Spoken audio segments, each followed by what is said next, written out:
Pamela's protege Shane. Yes. Thank you for doing all you have done. I have colleagues at the table that we were part of a team in the very early years, and so and Dole, and then Eamon, and others came along later. But it was easy, an organisation that was easy to manage. Matt, we're very honoured to have you here this evening, and thank you for presenting prize. But unlike Molex or the University of Limerick present, it was easy to manage because there were so many common enemies identified all over the place. No instructions were necessary. We were all on autopilot, dealing with the forces of evil that surrounded us. And it's lovely to be invited back here again to see all that has been done since I stepped down in 1998. The building wasn't here. There are 2 bridges on the Shannon, a whole lot of good things happening.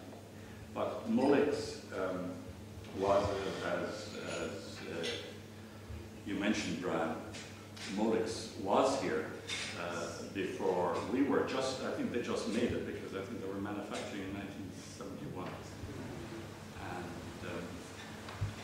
And there were a few pioneering industries in Shannon, and some of them are still there. EI, which was a General Electric plant, EI is still there. Yes. And SPS, I think it's still there. They're probably not very many. But that's the nature of most high-tech organizations. They grow, they blossom, and unless they have very smart management, they go the other way. And obviously Molex has had very smart management because Molex has been in business since 1938. Manufactures, I think, 200,000 products in some 26 countries. And this smart management can be attributed to the founder, Fred Krehbiel, who is the grandfather, I think, of the present driving force for Molex. And it's such an honor that they should have, amongst the 26 countries, identified the University of Limerick with which to interact and to establish the kind of relationship, the expensive relationship you have established. And it's a great pleasure to know that Brian Fitzgerald is holds the chair which Molex have established. And I had great pleasure in scanning a fantastic CV, and I presume all of the faculty members here at the University of Limerick have CVs like your own. What? Is he from Cork also? Well, that's, yeah. We know you know so many of us had to leave Cork because we couldn't compete effectively there. We had to go to an adjoining county, and you know, they said over and over again how that benefits 2 counties as we move, increasing the IQ, the average IQ in both counties.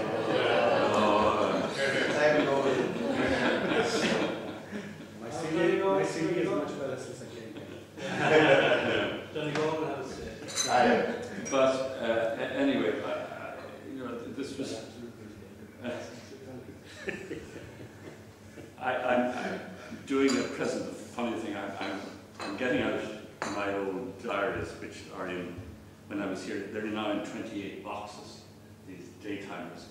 And I also have the minutes of the governing body meeting, and I'm using Excel technology to correlate the kind of things that were happening. But I'm operating now in about the 1980s. And that really was an exciting time. Some companies had come in here, like Molex and SPS and EI, in the late 60s, early 70s. And one in particular, Analog Devices, was perhaps the most important thing that happened. Molex was important, but Analog Devices was very special, in that race data was looking at Europe and planning and putting a chip manufacturing operation somewhere in Europe. And kind of because the planes were flying to Shannon readily, someone in the IDA said, well, look, you should stop in Ireland anyway. they heard about this NIHE thing, which was copying, plagiarizing what we thought was the best in the United States. The reality was, I took the Virginia Tech catalog down and took it with me, and I said, that works, let's do it. And years later, a faculty member came in and wanted to see me. I didn't know him. He came in and said, I really wanted to see you, Dr. Walsh. He said, I've been in the United States and I found a university that's copying almost exactly. I said, don't tell me you were in Virginia. He said, how'd you know? Were you in? So we did this and it worked. So we had the benefit of taking some of the good practice. Now the university, they take ads and the papers on that, telling UCD tells the wonderful discovery of the modular system that we stole from the States in the 1970s. But anyway, Ray Stoddard heard about this, came in here, and said to, I think, everyone's astonishment, he planned and looked at Ireland as a possible location for manufacturing chips. And they were difficult to make then and very sophisticated devices. And this was about 1973, 74 he came in. And he came back a second time to everyone's great satisfaction. Because I had said to him at that time, well, look, if you can do that here and we have anything to do with it, we're going, this institute is going to benefit from the very fact that we're associated with that success, and Ireland will benefit enormously because it'll move on from doing screwdriver assembly line manufacturing to something really demanding and sophisticated. And he came back a second time, but this time he had 2 textbooks in his briefcase, and he said, Ed, you said you'd be willing to do anything you could. He said, would you teach these 2 books? One was in electronics, the other in materials. And I called Evan Petty down, Ballymackin, 2 department heads, and they were game enough to say, well, blast it. We've already put in accreditation for these 2 degree programs. We're prepared in mid-flight when the students are due to come out in 18 months' time. Yeah, we'll do it. And we did it. And a large number of the students who left that small group went on to analog devices. They also took some faculty members, by the way, Phil Burton and Barry Mackin. What? But we got back, in fact, we got an analog chair back when Phil Burton came back as the first research professor. But that was very important. Analog devices turned out to be a great success. They manufactured a very sophisticated product. It turned out well once they stopped having visiting groups going through putting their hair and dandruff into the system. But then the IDA wheeled anyone who would come to Ireland into analog devices and then into the institute. The institute at that time was Ireland's showplace. We had convinced the World Bank to build the Phase 1A, which is over there to the far side of Classy House. And we were in the process of convincing the European Investment Bank to invest in Phase 1B. And Cyril, I think, spent more money than you did, Donald. What the amazing thing was, the World Bank said, look, we reckon you guys in Ireland know how to build buildings to keep the rain and the wind out. We're not interested in that. Tell us what you're going to do. And these guys were, they had the Hewlett-Packard manual out, and we had an astronomical bill for equipment. In the first phase, there were some, in the order of 100 laboratories. And I was just looking last night, in fact, at the figures. Phase 1B building is the European Investment Bank, first European university in Europe, financed by the European Investment Bank. The building cost 5.9 million, which is a lot at the time, but the equipment bill for the building was 8 million. And that was astronomical. The other universities were totally distraught because they had miserable laboratories with equipment that Marconi probably used. And anyway, that was the excitement of being there at the time and working with companies like Molex and Analog Devices. And then there was a succession of companies that came through. I just mentioned Analog, Wang. Wang were the Dell of computers at the time. They banjaxed IBM's mainframe and they started making personal computers. And they put in the first plant outside the US, went in on the site, the one in which Dell are at present. And in mid-flight, before it was finished, they wanted to double it in size. And then they put one into Scotland. Atari were doing computer games. Varian came on to this site. Westinghouse had 2 major plants there, and they did the first research, 2 research professors. Eamon McQuaid was one. Oliver McCarthy, yes, Oliver McCarthy. Yeah. Verbatim came in to do their floppy disks, first of all. And then, of course, Ferenc was around, which was a total disaster because the Germans said, this is the way we do it in Stuttgart, and you shall do it this way here. You go clean the lavatory. There were dreadful scenes. The American companies were very astute and realized they were in a different place. And I think handled and learned from Ferenc and handled themselves very well. Arganish came in, and of course it's difficult to move Arganish, and thanks be to God, because the metal is highly pleasant. And Halmedica, which was a very sophisticated materials manufacturing operation. And Dell. And I remember this young man, Michael Dell, we weren't taking him seriously at all. We were in the manager's house out near in Ratheen in the kitchen. And I was kind of reflect on say it directly from there. But obviously, a tremendous success. But the challenge now is, and we played a vital part in producing oodles of people, business people, scientists, engineers, but they were focused on what, the areas, materials, electronics, smart manufacturing, and of course the whole spectrum of business. And we were producing a surplus. And we were getting into trouble about why were you exporting these people. And I was called on the Gay Byrne Late Late Show one night to explain why I said that conferring. The country's in a mess, which it was. Inflation was 18%, unemployment was 18%, the national debt was 120% of GNP. And I said, look, you go away and get some experience. We'll work very hard on trying to sort out this crazy place, and you'll come back sometime. And that reservoir of people then have been coming back over the years. The challenge now is an entirely different one. The challenge is to make sure that Molex doesn't go to Poland, or Dell doesn't go to Poland, and that the multinationals that we have here are embedded. And for me, it's déjà vu. The name of the game, as we flood the place with fantastic bachelor's degree graduates, is to flood the place with doctors, postdocs, and demonstrate to the multinationals that Ireland is hugely committed to the research agenda, and that research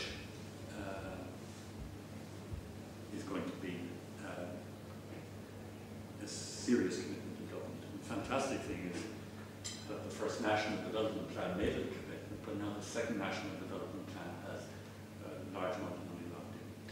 But in hindsight, what's important in looking at those companies that have remained, most of them were totally integrated companies, as Molex is, where you have the satisfaction within the organization of going from design to production to the market. And Analog Devices was similarly designed. It was our graduates and faculty who did the first chip design here, manufactured and then marketed. So totally integrated companies are hugely important for us. And we in education have a responsibility, and I know that's taken very seriously, in trying to ensure that we provide the expertise to help that happen. Last night I was with Bill Harris in DCU. He had been made an adjunct professor of DCU. Bill Harris was told by the state of Arizona to do precisely what he had done here. And the head of equivalent of industry and commerce in Arizona was there. Made a slight mistake. A dyslexic head. Rather than going to DCU, they went to UCD.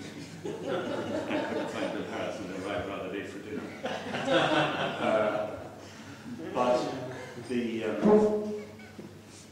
what Bill Harris achieved, of course, was quite remarkable. And I stood up, as is my wont, and suggested that the whole Bill Harris phenomenon wouldn't have happened because the money wouldn't have been secured. When I stepped down in 1998, I sent a note to Roger in Thailand, an email, saying, good news, there is $250,000 made available for the university system Roger wrote, actually notwithstanding the small amount, we should take an interest in it. But the total research funding for the university system that year was 2 million. And so the Mary Harney, the ICSTI, the Science Council, we went into Mary Harney with no documents, other than a case. We had the academics with the leaders of industry. We had Branswing, who was chairman of Siemens, who did the technology foresight exercise. And so when Brand and myself went into Mary Harney, it was, I recall, jet lagged in Chicago at a dinner like this where I was falling asleep, and you had good reason to maybe. But someone nudging me, and you hear what he said. He said, what did he say? He said, if academics go to government looking for money, it's special pleading. If industry goes looking for something, special pleading. But if leaders from industry and academia go to government, you'll be listened to if you could say this is in the interest of the country. And that's really what happened. I was chairing it, Brand Sweeney was deputy chair. He did the technology foresight exercise, and the two of us were into Harney without documents, other than this scenario that if we didn't embed the multinationals, the whole slippery slope experience would be encountered. And so the research funding went from 2 million, the total was 2 billion, a billion for in the national development plan, a billion for universities, a billion for industry. That wouldn't have happened were it not for the fact that industry and academic leadership were adhered. And then the next phase was once we got the 600 million to put into someone's back pocket once they were headed to the Science Foundation and selecting that person. And I was on the selection board which selected Bill Harris. And I can tell you, I won't tell you the names of the other academics, but they were distinguished academics. And they just weren't going to pick him. There was some very distinguished professor from not so far away, the other island, who would have graced any. But Harris had what it took, and were it not for the fact that Frank McCabe, then the head of Intel, was chairing that selection board, the academic communities would have, or academics would have picked the wrong person. So at crucial stages, the juxtaposition of academic leadership and enterprise leadership makes things happen. And if Fred were here this evening, I think he would probably empathize with that. We need each other. As industry becomes more sophisticated, you need the access to talented people from the university system and access and partnership with the universities. And indeed, you've created a role model for doing that. So anyway, that's enough about that. There's some very important happening shortly, isn't there? There is. Musicians. Virtual musicians. Yeah. So let me just give you some interesting statistics before. There's a guy, and it was at the conference you organized. There's this guy, Richard Florida, I think is his name. Oh, yes. And the creative classes. Yes. Yes. And the data is fantastic. Fantastic. The creative class. Ireland has the greatest concentration of creative class in the world. Creative classes, or us kind of people, who are involved in the knowledge business. And the growth rate of the creative classes in various countries. Ireland is #1 for the last, since 1995, for the last decade, growing at 7.5% per annum. South Korea growing at half that rate, about 4% per annum, and Israel. So Ireland, South Korea, Israel. And if we can maintain that, there is real hope that we can maintain the wealth-creating activities that we have come to enjoy. The other bad piece of news is that on the Economic Freedom Index, Ireland last year was #3, Hong Kong, Singapore, 1 and 2, Ireland #3. We slipped to #7. And I'll tell you why. Because political correctness and lethargy are combining to create that environment. John Horgan, who was chairman of the Labour Court, wrote a paper last year which was quite frightening. We gave John Horgan lots of business when he was chairman of the Labour Court. The objective was to remove any difference between salary and remuneration Corporation here in the University. But John Horgan said recently in a paper, we now have a system of labour laws which not only provides a minimum floor below which no workers will fall, but unique in the Western world, we have a mechanism which provides that if an employer does not recognise a trades union, it can be forced by the state to pay wages and provide conditions of employment which would be granted to trades unions if they did recognise them. Paragraph, most employers still find this literally incredible and so don't believe it, yet it is true. In this country we have perhaps the most regulated system in Europe with 25 separate pieces of legislation and 7 enforcement bodies. That's frightening stuff.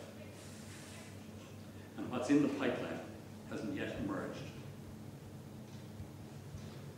And each time Michael O'Leary takes out a full-page ad in the Irish Times, some union leader walks into Bertie and we get another piece of amendment to our labour legislation.